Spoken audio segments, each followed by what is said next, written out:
Jésus, crois-moi.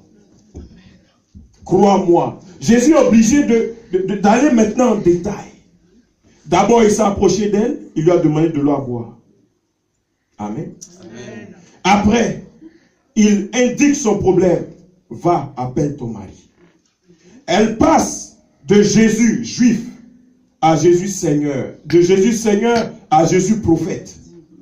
Et maintenant, la question qui se pose, c'est la question de l'adoration. Parce que c'était ça, la différence entre les Samaritains et les Juifs. Puisque Samarie était un lieu d'idolâtrie et un lieu réservé aux adorations des esprits et des idoles qui ne sont pas de l'Éternel. Donc, Samarie, un lieu de mélange. Jésus dit, il fallait qu'il passe par là.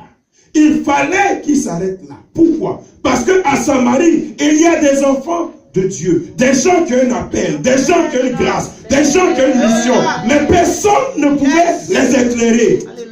Car en réalité, Jésus pouvait passer directement de la Judée en Galilée. Mais pourquoi il est passé par Samarie? Amen. Je dis que ta vie, ton histoire sont en train de changer. Amen. Parce que Jésus vient jusqu'à toi dans le lieu de ténèbres pour apporter de la lumière. Amen. Cette femme, avec son passé, son palmarès, elle allait au puits à midi. Aller au puits à midi, c'est le signe de la honte. On va au puits le matin. Pour prendre l'eau pour la journée, mais elle allait au puits à midi. Je ne sais pas de quelle manière est-ce que tu vas au puits à midi. Ce qui peut te faire aller au puits à midi, c'est tout ce que les gens racontent ou ont raconté de toi. Mais parce que Dieu, Jésus voulait changer son histoire, il attendait au puits. Il dit, Jésus t'attend au puits. Amen. Nous adorons ce que nous connaissons. Je vais répéter. Vous adorez ce que vous ne connaissez pas. Nous adorons ce que nous connaissons. Dites-moi adoration. Adoration. Pour parler d'adoration, il faut qu'il y ait un sacrifice. Amen. Pour parler de sacrifice, il faut qu'il y ait un sacrificateur.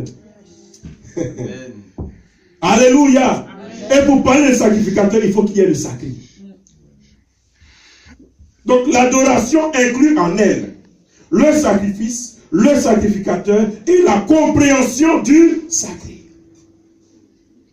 Jésus dit, nous adorons ce que nous connaissons. Quand quelqu'un sait ce qu'il adore, quel que soit le lieu où il est, la présence de Dieu a plus de valeur que tout ce qu'on peut voir. Amen. Si vous pouviez comprendre la grâce que vous avez et que nous avons d'être ensemble en ce lieu, dans ce petit nom, vous savez, souvent le diable se cache dans la foule. Mais nous sommes là face l'un à l'autre et nous nous parlons. Amen. Pourquoi? Parce que nous devons connaître ce que nous adorons. La Samaritaine, elle était d'actualité avec l'idolâtrie. Elle savait qu'avec les idoles, on dépose quelque chose sur l'autel. Elle savait qu'on ne joue pas avec les idoles. Et si on ne joue donc pas avec les idoles, pourquoi nous jouons avec notre Dieu? C'est parce que nous adorons ce que nous ne connaissons pas. Or, si nous ne connaissons pas ce que nous adorons, comment pourrons-nous faire des exploits? Daniel dit, ceux qui connaissent l'Éternel font des exploits. Amen. Donne-moi à boire. Est-ce que tu es là avec moi? Amen. Et Jésus, pour l'aider, dit ceci. Dieu est esprit. Amen. Voici Jésus qui commence à expliquer ce que nous adorons. Dieu est esprit. Il faut que ceux qui l'adorent en esprit et en vérité.